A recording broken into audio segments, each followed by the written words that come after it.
तो तेजस competition classes में एक बार पुनः आपका स्वागत है। प्रैक्टिस सेट के साथ मैं उपस्थित हुआ हूँ। आज आपको हिंदी का जो महत्वपूर्ण प्रश्न है जो उत्तर प्रदेश पुलिस भर्ती परीक्षा में पूछे जाते हैं, आज आपको व्याख्या सहित मैं सोच रहा हूँ वो चीज़ बताऊँ जो आने वाले परीक्षा में ज़्यादा से ज़्यादा मात्रा में ज़्यादा से ज़्यादा अंक आपको मिल सके। इसलिए ज़्यादा समय न गंवाते हुए यदि चैनल से नहीं जुड़े हैं अभी तक तो चैनल से जुड़ जाइए, क्योंकि अच्छा क्वेश्चन आपको मिलने वाला है। ध्यान दीजिएगा दोस्तों।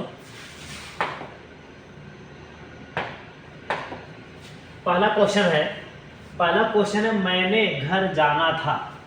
वाक्य में अशुद्ध है, गलत कहाँ लग रहा है? क्या मैंने में लग रहा है या घर में या जाना में या था में? ठीक है, मैंने घर जाना था। ध्यान दीजिएगा, इसी में बताना है कि वाक्य में गलती कहाँ है, अशुद्धि कहाँ है। तो मैंने घर जाना था, ऐसा आपने नहीं सुना होगा। आपने सुना होगा कि मुझे घर जाना था। ध्यान दीजिएगा, मुझे घर जाना था। अगर यहाँ पे मुझे हो जाता तो मुझे घर जाना था, तब वाक्य सही होता, तब वाक्य शुद्ध होता। तो कहाँ पे भैया ध्यान दीजिए, गलती कहाँ पे है? मुझे, मैंने में, यानी मैंने नहीं होगा, मैंने के स्थान पे क्या होगा? मुझे होगा। तो आपका पहला विकल्प सही हो जाएगा। ठीक है, पहला विकल्प सही हो जाएगा। दूसरा है देशभक्ति में समास है। देशभक्ति आपको बता दें, समास जो होता है हिंदी में, उत्तर प्रदेश पुलिस भर्ती परीक्षा में हिंदी का बहुत ही महत्वपूर्ण योगदान है। लगभग 38 से 40 क्वेश्चन ईमान चलिए आएगा। वैसे तो 37 हैं, 38 हैं, लेकिन ईमान चलिए 40 क्वेश्चन आएगा। समास का अगर हम एक क्वेश्चन यहाँ पे बताएं, समास का जो विलोम होता है, समास का अर्थ होता है संक्षेप। ध्यान दीजिए, समास का क्या होता है भैया? संक्षेप। और इसका जो विलोम होता है व्यास होता है। समास का जो विलोम शब्द होता है व्यास होता है। समास का अर्थ होता है संक्षेप में। कोई बात संक्षेप में कह दी जाए तो उसी पे क्या कहते हैं? उसी को समास कहा जाता है। और समास परिभाषा जहाँ पर शब्दों की बात होती है, संधि और समास में यही अंतर है। जहाँ संधि मतलब योग होता है, वर्णों का योग होता है, जहाँ पर शब्दों का योग हो जाए वहाँ पे समास होता है। समास का मतलब होता है संक्षेप। कोई बात संक्षेप में कह दी जाए वहाँ पे समास होता है। ठीक, बताएंगे, व्याख्या करेंगे। यहाँ पे देशभक्ति में कौन सा समास है या समास आपको बताना है। द्वंद्व समास है या बेभाव समास है या द्विगु समास है या तत्पुरुष समास है। ध्यान दीजिएगा, देशभक्ति भैया देश के लिए भक्ति होता है, देश में भक्ति नहीं होता है। देश के लिए भक्ति होता है, देश के लिए भक्ति होता है। मैं आपको बताना चाहूंगा,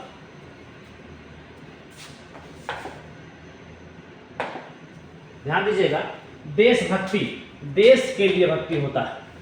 अगर आप कोई पूछे देशभक्ति में कौन सा समास है तो आप बताइएगा देश के लिए ये भक्ति। ठीक है, देश के लिए भक्ति के लिए जो है ये कारक चिन्ह है। वैसे आपसे कोई पूछेगा या आपसे पूछा जाए प्रैक्टिस सेट में, चूंकि पूछा गया प्रैक्टिस सेट में पुलिस भर्ती में कारकों की संख्या कितनी है भैया, हिंदी में कारकों की संख्या कितनी है, तो आप ईमानदारी से बताइएगा 8 है। कितने भैया? 8 है। कर्ता ने कर्म को करण से, संप्रदान के लिए अपादान से, संबंध, अधिकरण, संबोधन, ऐसे आप जानते होंगे, देख लीजिएगा उनकी संख्या कितनी है? 8। तो देशभक्ति में देश के लिए भक्ति होता है। देश के लिए, जब के लिए बात आ जाए, ध्यान दीजिएगा, कर्ता ने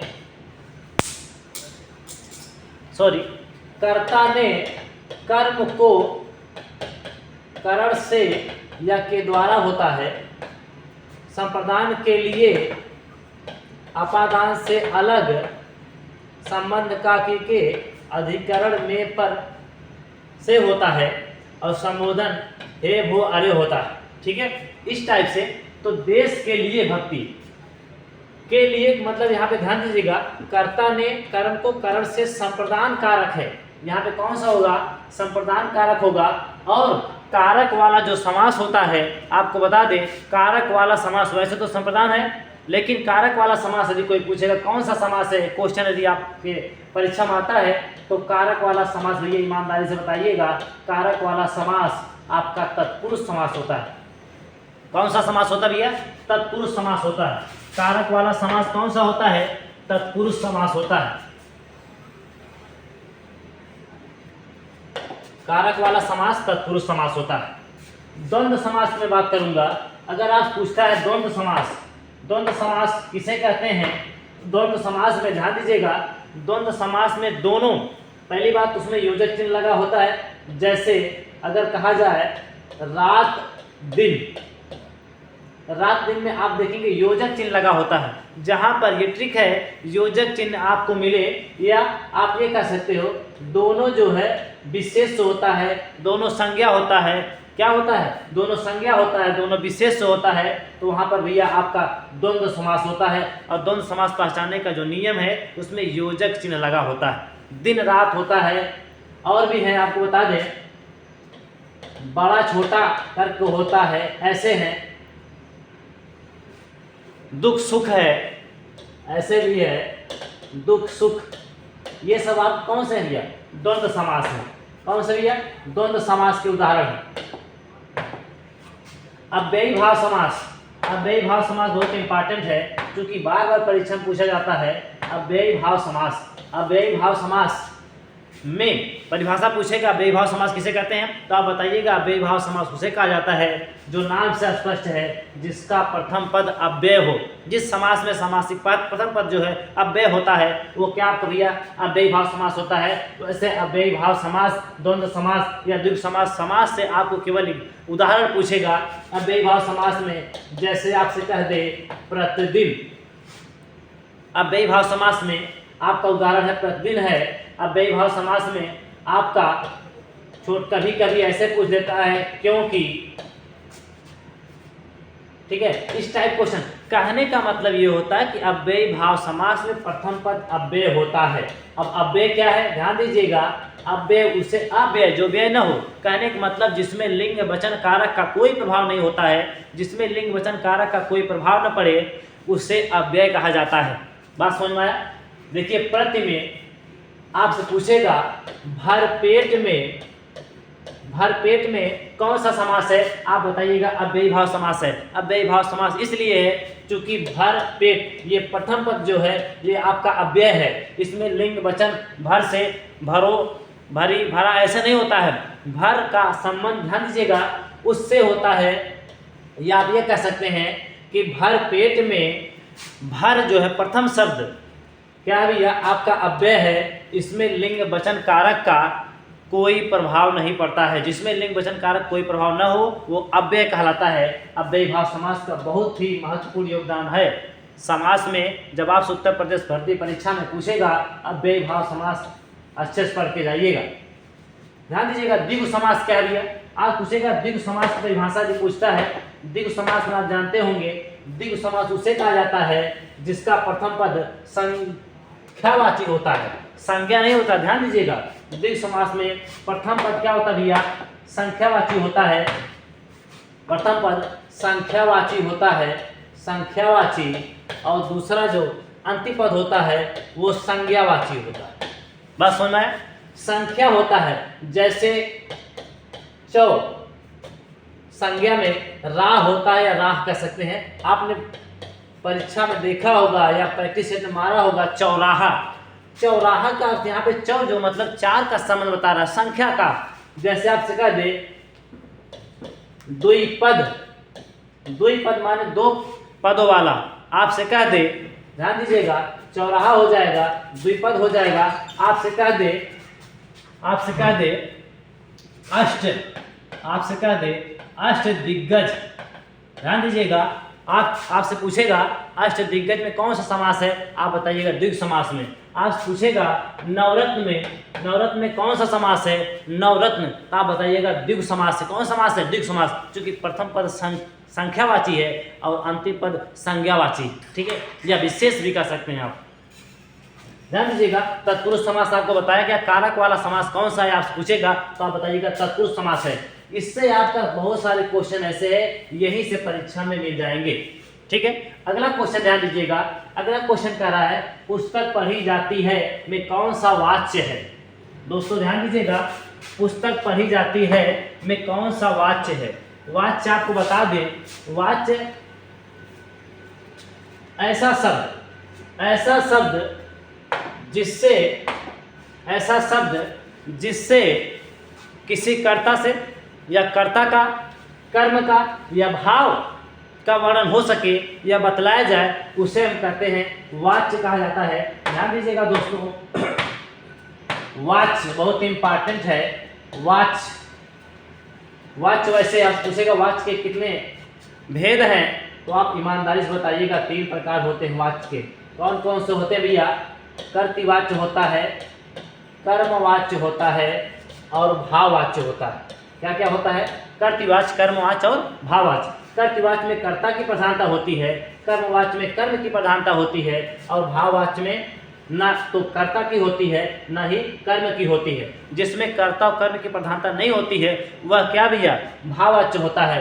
भाववाच्य के उदाहरण बहुत ज़्यादा पूछा जाता है। जैसे आपसे कोई कह दिया जाए या परीक्षा में पूछा जाए कि मुझसे पढ़ा नहीं जाता, मुझसे पढ़ा नहीं जाता या मुझसे खाया नहीं जाता। वैसे तो खाया तो सबसे जाता है, हमको जहाँ तक जानकारी है, लेकिन पढ़ा नहीं जाता तो पढ़ा नहीं, जिसमें व्यक्ति असमर्था का बोध हो, एक प्रकार सबका सत्य निषेधात्मक का बोध हो, वहाँ पर आप भाववाचक क्या है? भाववाच्य बताएंगे। क्या बताएंगे भैया? भाववाच्य बताएंगे। क्वेश्चन पूछा गया है प्रैक्टिस सेट में, वाच्य संख्या कितनी है? तो आप बताइएगा 3 होती है, कर्तृवाच्य, कर्मवाच्य और भाववाच्य। ठीक है, तो पुस्तक पढ़ी जाती है। ध्यान दीजिएगा, पुस्तक पढ़ी जाती है। जैसे हम कहें पढ़ना, पढ़ाना, पढ़वाना, ठीक है, या ये कह दें पुस्तक पढ़ी जाती है। यहाँ पर देखिए संज्ञा कोई नहीं दिख रहा है, कोई संज्ञा नहीं है। अगर यहाँ पे संज्ञा होता, कोई व्यक्ति होता, तो हम ये कहते हैं कि क्या भैया, जैसे तब हम ये कह देते कि क्या है वो? कर्तृवाच्य है। कर्तृवाच्य में कर्ता होना चाहिए और कर्मवाच्य में कर्म जरूर होना चाहिए। और भाववाच्य में ऐसा होता है कि कर्ता और कर्म, जिसमें कर्तृवाच्य और कर्मवाच्य जब नहीं होते हैं तो भाववाच्य होता है। भाववाच्य मालूम हो जाता है कि उसमें असमर्था का बोध होता है। ध्यान दीजिएगा, इसमें भैया ध्यान दीजिएगा, पुस्तक पढ़ी जाती है, पुस्तक पढ़ी जाती है में पुस्तक आपका कर्म है। अगर यहाँ पे कोई नाम होता, राम वगैरह, तब तो कर्ता होता। ठीक है, पढ़ना क्रिया है। क्या भैया? पढ़ना क्रिया है। तो ध्यान दीजिएगा, कर्मवाच्य इसमें होगा, पुस्तक पढ़ी जाती है में कौन सा वाच्य होगा? कर्मवाच्य होगा। कौन सा होगा? कर्मवाच्य। अगला क्वेश्चन देखते हैं, ध्यान दीजिएगा, निम्न में से अव्यय है। निम्न में से अव्यय है, प्राचीन है, मोटा है, गरीब है और है। ध्यान दीजिएगा, ये 4 विकल्प दिए गए हैं, इसमें आपको बताना कौन सा अव्यय है। अव्यय वो होता, अभी मैंने बताया है, जिसमें लिंग वचन कारक का कोई प्रभाव नहीं पड़ता है। जिसमें लिंग वचन कारक का कोई प्रभाव न पड़े वो क्या भैया? अव्यय है। तो ध्यान दीजिएगा, मोटा, छोटा, काला, ये गरीब अमीर हो सकता है और नहीं दिखाई। ध्यान दीजिएगा, प्राचीन माने पुराना होता है, नूतन हो सकता है, नया हो सकता है, लेकिन अव्यय जो है, अव्यय जिसमें लिंग वचन पुरुष का कोई प्रभाव ना पड़े, यहाँ पे और शब्द अव्यय है। अगर प्रति शब्द होता अव्यय होता। ठीक है, और भी हैं इस टाइप बहुत सारे क्वेश्चन ऐसे हैं जो आज पूछे जाएंगे कि अव्यय कौन सा है, तो आप बताइएगा अव्यय और है। क्योंकि अगर कह दिया क्या है तो आप बताइएगा क्योंकि शब्द अव्यय है। इसलिए शब्द अगर आप पूछ लिया जाए क्या है तो आप बताइएगा इसलिए शब्द अव्यय है। इस प्रकार से बहुत सारे क्वेश्चन ऐसे हैं जो अव्यय पूछे जाते हैं। ध्यान दीजिएगा, अगला क्वेश्चन है, हिंदी में पूर्ण विराम का चिन्ह। आप जानते हैं कामता प्रसाद गुरु ने हिंदी में जो चिन्हों की संख्या बताया है भैया, हिंदी में चिन्हों की संख्या कितनी बताया है? उन्होंने 20 बताया है। उन्होंने कितना बताया भैया? 20 बताया है। कामता प्रसाद गुरु ने चिन्हों की संख्या 20 बताया है। बहुत इंपॉर्टेंट, इसको पढ़ के जाइएगा। उत्तर प्रदेश पुलिस भर्ती परीक्षा जब आप दीजिएगा तो उसको आप ईमानदारी से अच्छे से पढ़ के जाइएगा, दोहरा के जाइएगा, 2 बार 3 बार 10 बार दोहरा के जाइएगा, ताकि जो क्वेश्चन आपको आए वो गलत न हो सके। ठीक है, हिंदी में पूर्ण विराम का चिन्ह, ध्यान दीजिएगा, ये क्या है? ये अतिशय का बोध है, अतिशयोक्ति का होता है। अतिशयोक्ति मतलब विस्मयादि कह सकते हैं आप, विस्मयादि बोधक चिन्ह है। ये पूर्ण विराम ये होता है, एक पाई होती है वो पूर्ण विराम है। ये क्या है? बिंदु है, ये आपका प्रश्नवाचक चिन्ह। ये आपका प्रश्नवाचक चिन्ह है, प्रश्नवाचक चिन्ह को आप जानते होंगे। अगला क्वेश्चन है दूध का धुला होना। दूध का धुला होना मुहावरे का अर्थ क्या है? निर्दोष होना, क्या है? धोबी होना, पाप होना या चोरी करना।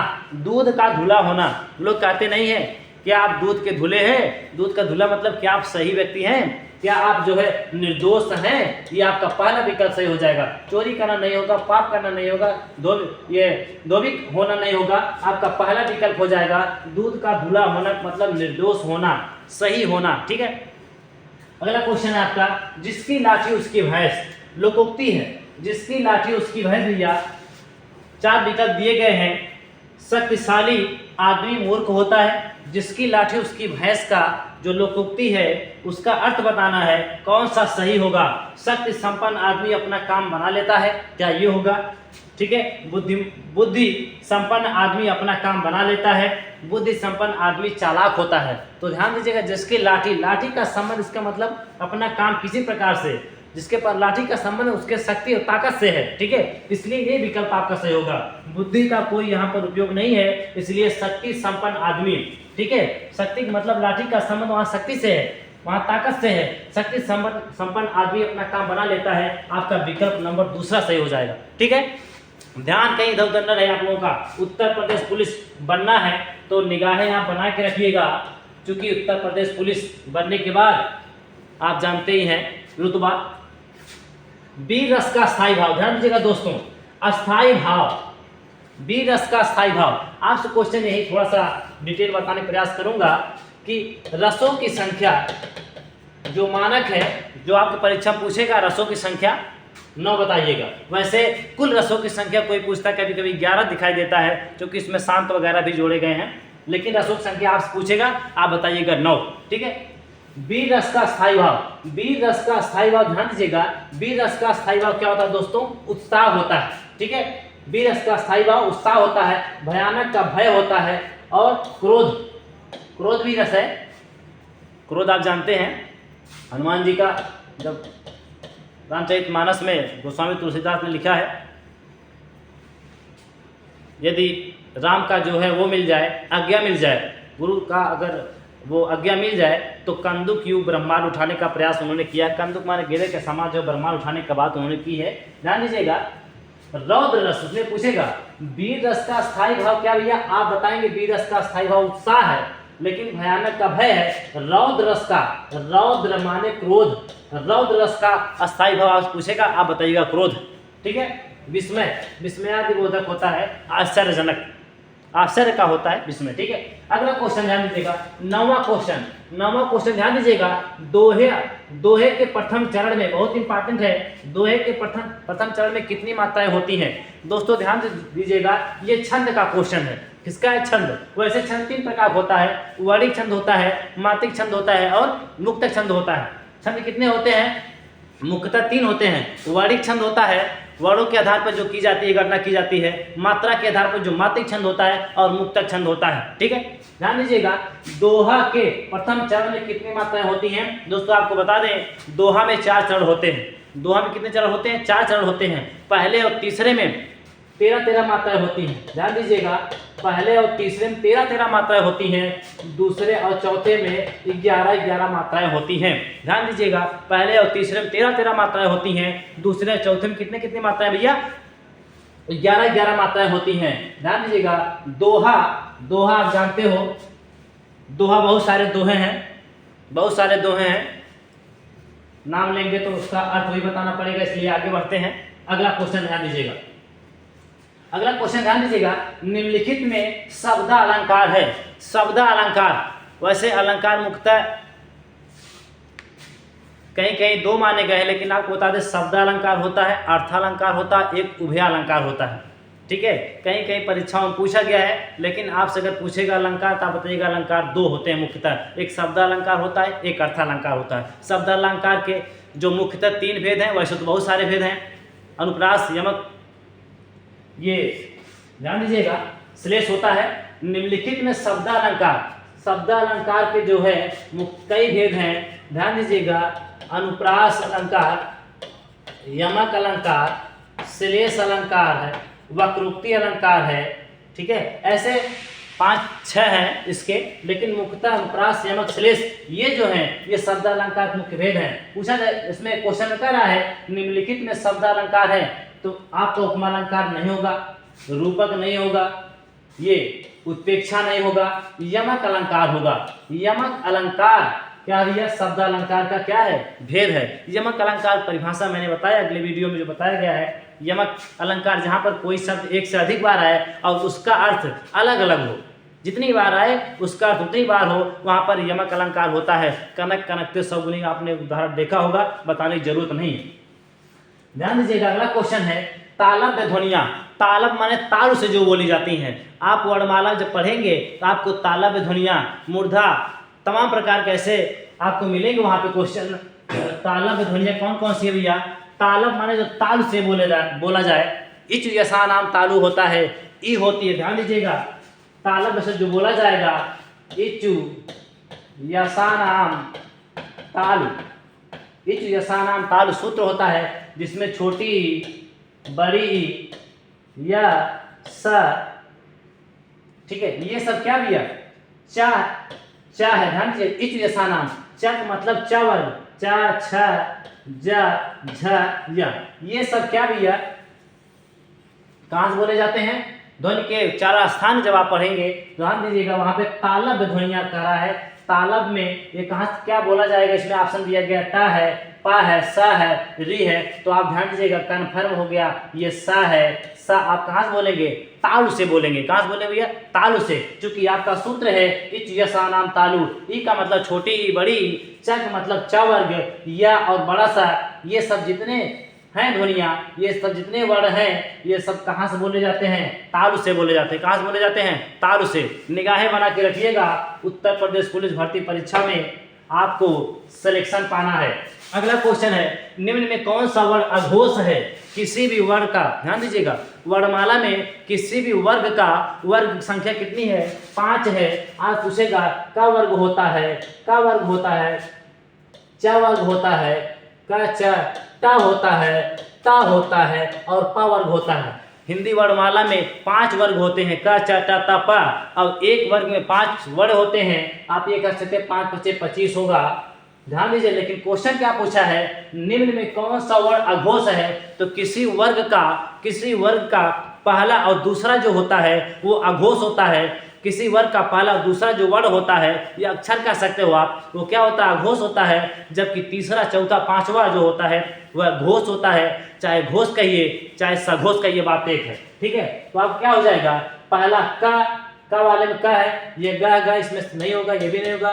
चा, छ, जा, चा वर्ग में ये आता है, लेकिन चा और छ क्या है? आपके अघोष है। चा, छ के बाद यानी पहला दूसरे के बाद जो भी होगा वो आपका क्या होगा? वो सघोष होगा, यानी घोष होगा, लेकिन अघोष नहीं होगा। अघोष होगा आपका का होगा। कौन सा होगा भैया? का होगा, पहला विकल्प। अगला क्वेश्चन है, कौन सा शब्द स्त्रीलिंग है? ध्यान दीजिएगा, स्त्रीलिंग, पुल्लिंग कुछ ऐसे वर्ण हैं जो आपको याद करना है। फिर भी आप ध्यान दीजिएगा, पूछ रहा है कौन सा शब्द स्त्रीलिंग है? उपहार, ग्रंथ, मस्तक, रचना। रचना से स्पष्ट हुआ होगा कि रचना की जाती है, रचना किया है किसी ने, ठीक है, रचना की गई है। ठीक है, तो कहीं न कहीं जब आप उसकी व्याख्या करोगे तो मालूम हो जाएगा कि स्त्रीलिंग है या पुल्लिंग है। आप परीक्षा में बहुत बार पूछा गया है दही क्या है? दही, तो आप बताइएगा दही क्या है दोस्तों? कमेंट करके बताइएगा दही क्या है, कमेंट करके बताइएगा। क्योंकि दही जो है एक बार नहीं हजारों बार आपको उत्तर प्रदेश पुलिस भर्ती परीक्षा और एसएससी जीडी जैसे तमाम वनडे एग्जाम में पूछा गया है। अगला क्वेश्चन देते हैं, ध्यान दीजिएगा। अगला क्वेश्चन है 14 नंबर क्वेश्चन, निम्न में पुल्लिंग शब्द है। पुल्लिंग शब्द आपको बताना है। पुल्लिंग वो होता है जिसमें पुरुष जात का बोध होता है। स्त्रीलिंग वो होता है जिसमें स्त्री जात का बोध होता है। जिसमें पुरुष और स्त्री जात का बोध का पता नहीं चलता है वो नपुंसक लिंग होता है। ठीक है दोस्तों, ध्यान दीजिएगा। निम्न में पुल्लिंग शब्द कौन सा है? इच्छा है, राष्ट्र है, रक्षा है या योग्यता है। मैंने कहा कि पुल्लिंग और स्त्रीलिंग कुछ ऐसे शब्द हैं जो आपको क्या करना है, आपको याद कर लेना है, बहुत ही इंपॉर्टेंट है। तो किसी राष्ट्र का नाम क्या होता है? सदैव पुल्लिंग में गिना जाता है दोस्तों, इसको ध्यान दीजिएगा। क्या हो जाएगा आपका? राष्ट्र हो जाएगा। अगला क्वेश्चन है 15 नंबर। अगला क्वेश्चन ध्यान दीजिएगा, किस शब्द का प्रयोग सदा बहुवचन में होता है? तैयारी करने वाले बच्चे को जरूर मिला होगा जब प्रैक्टिस से देखे होंगे, मारे होंगे, चाहे वह एसएससी जीडी रहे हो, चाहे दिल्ली पुलिस रहे हो, चाहे उत्तर प्रदेश भर्ती परीक्षा की तैयारी करने वाले कैंडिडेट रहे हो, या फिर आरओ एआरओ या यूपी पीएससी जैसे तमाम एग्जाम की तैयारी करने वाले बच्चे प्राण शब्द से परिचित होंगे, प्राण शब्द से परिचित होंगे। और प्राण के साथ साथ आपको बता दें हस्ताक्षर, हस्ताक्षर शब्द से परिचित होंगे। हस्ताक्षर के साथ साथ आपको बता दें हवा शब्द से परिचित होंगे। इस प्रकार से बहुत सारे शब्द आपको मिलेंगे जो सदैव बहुवचन में होते हैं। प्राण याद रखिएगा, हस्ताक्षर याद रखिएगा, हवा याद रखिएगा।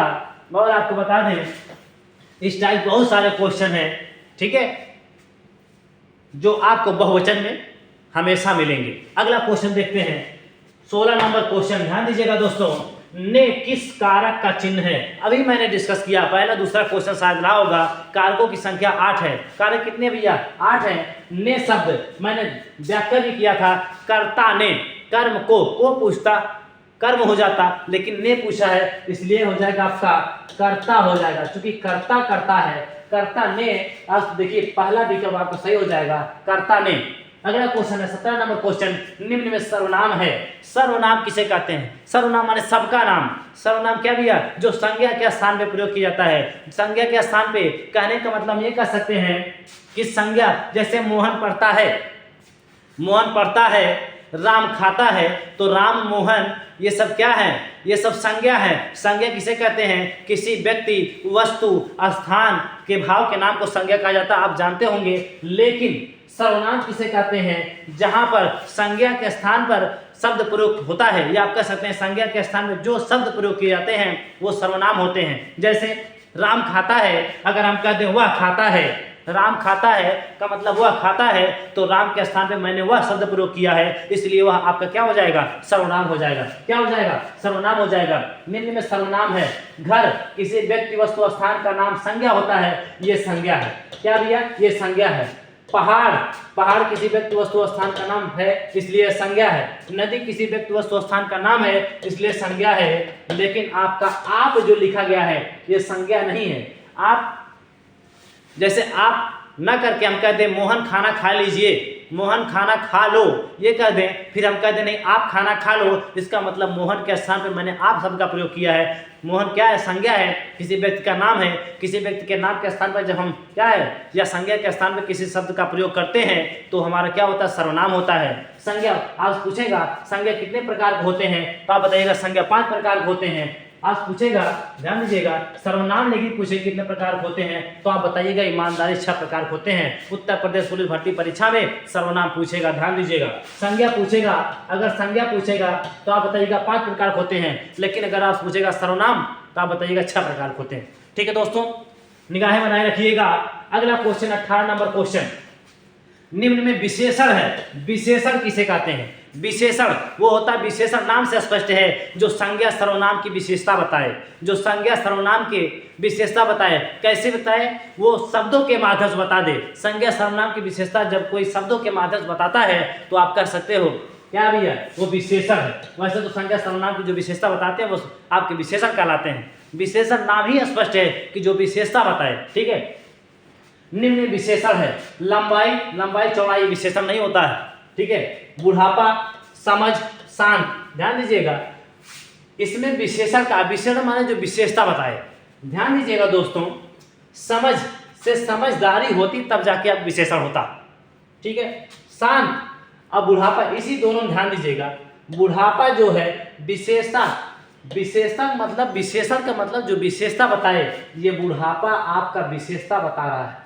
ठीक है, बुढ़ापा आपका विशेषता बता रहा है। ठीक है, मेरी नहीं बता रहा है, आपकी विशेषता बता रहा है, इसलिए यहाँ पे क्या हो जाएगा? आपका विशेषण हो जाएगा। शांत, शांत, ध्यान दीजिएगा, वैसे तो इसमें दोनों लग रहे हैं, क्योंकि शांत जो है आपका एक, ये कह सकते हैं गुणवाचक में तो नहीं गिना जाएगा। दशा, चूंकि दशा भी होता है, जो संज्ञा सर्वनाम गुण दशा रंग का वर्णन करे वो भैया विशेषण होता है। तो गुण दशा, दशा, ये दोनों कंडीशन है। कहीं कहीं ये डाउट क्वेश्चन है, ध्यान दीजिएगा, इस पर आप ध्यान दीजिएगा, या समझ में यदि आपको आता है तो आप कमेंट करके बताइएगा। अगला क्वेश्चन है, ध्यान दीजिएगा, प्रेरणार्थक या प्रेरणात्मक क्रिया है, प्रेरणार्थक या प्रेरणात्मक कोई भी हो, प्रेरक मतलब एक दूसरे को जो प्रेरित करे, वह संज्ञा या वह व्यक्ति या आप कह सकते हैं वह शब्द जो स्वयं न करके किसी के माध्यम से करवाया जाता है वो प्रेरणार्थक क्रिया कहलाता है। क्या कहलाता है भैया? प्रेरणार्थक क्रिया कहलाता है। आप कह सकते हैं प्रेरणार्थक क्रिया जो है ये प्रेरणात्मक क्रिया क्या है? इसमें से गिरना है नहीं है, बोलना है नहीं है, सुनाना है कहना नहीं है। क्योंकि कहना स्वयं कह रहा है, ठीक है, अगर कहलवाना होता तब जाके आपको क्या होता? प्रेरणार्थक क्रिया होती। ये गलत हो जाएगा। ध्यान दीजिए, गिरना या गिरवाना, ध्यान दीजिएगा, गिरना स्वयं का है इसलिए भी गलत हो जाएगा। बोलना मतलब स्वयं बोल रहा है, अगर बुलवाना कह देता, ठीक है, तब प्रेरणार्थक हो जाता। क्योंकि ये प्रेरणार्थक नहीं है, आपका सुनना से सुनाना है। सुनना अगर होता तब भी नहीं होता, लेकिन सुनाना है इसलिए आपका क्या हो जाएगा? ये प्रेरणार्थक क्रिया हो जाएगी। अगला क्वेश्चन है और अंतिम क्वेश्चन है, ध्यान दीजिएगा दोस्तों। अगला क्वेश्चन और क्या दिया? अंतिम क्वेश्चन है। आप इसी प्रकार बने रहें, आने वाले उत्तर प्रदेश पुलिस भर्ती परीक्षा में इसी प्रकार से आपको एक एक क्वेश्चन की व्याख्या जहां तक संभव हो सकेगा बताते रहेंगे। और ध्यान दीजिएगा, आशा करता हूं आपको सिलेक्शन मिल जाए, ठीक है। अगला क्वेश्चन है, लड़के ने पुस्तक पढ़ी में काल है।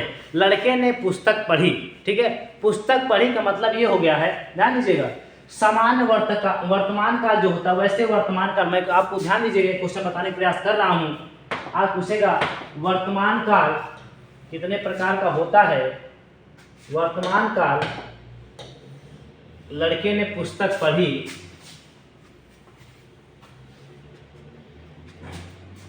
ध्यान दीजिएगा दोस्तों, वर्तमान काल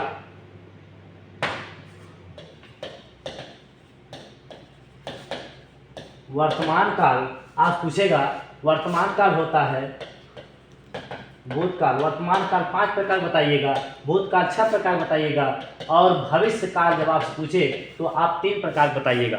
वर्तमान काल 5 प्रकार बताइएगा, भूतकाल 6 प्रकार बताइएगा और भविष्य काल यदि आपसे पूछता है तो आप ईमानदारी से 3 प्रकार बताइएगा, ठीक है। लड़के ने पुस्तक पढ़ी में काल है। पुस्तक पढ़ी मतलब पुस्तक पढ़ चुका।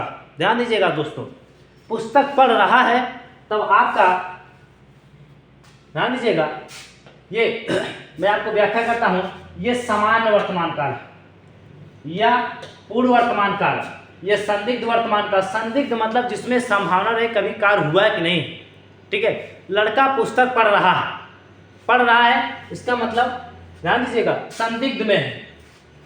ध्यान दीजिएगा, लड़का पुस्तक पढ़ रहा है, संदिग्ध में है, संभावना व्यक्त कर रहा है, क्या वह आया या वह खा चुका, ऐसे शब्द यदि आते हैं तो आप बताइएगा संदिग्ध में है। इसमें संभावना व्यक्त कर रहा है। संभावना मतलब कंफर्म नहीं होता है कि है कार्य हुआ नहीं हुआ क्या कैसे, ठीक है। लेकिन लड़के ने पुस्तक पढ़ी मतलब पुस्तक पढ़ चुका है, तो काम क्या हो गया है? पूर्ण हो गया है। लड़के ने खाना खा ली, पुस्तक पढ़ ली, लड़का जो है टहल लिया, इस प्रकार सब जो हो गए भैया वो आप बताइएगा पूर्व वर्तमान काल, यानी काम जो है वर्तमान काल में हो चुका है, ठीक है।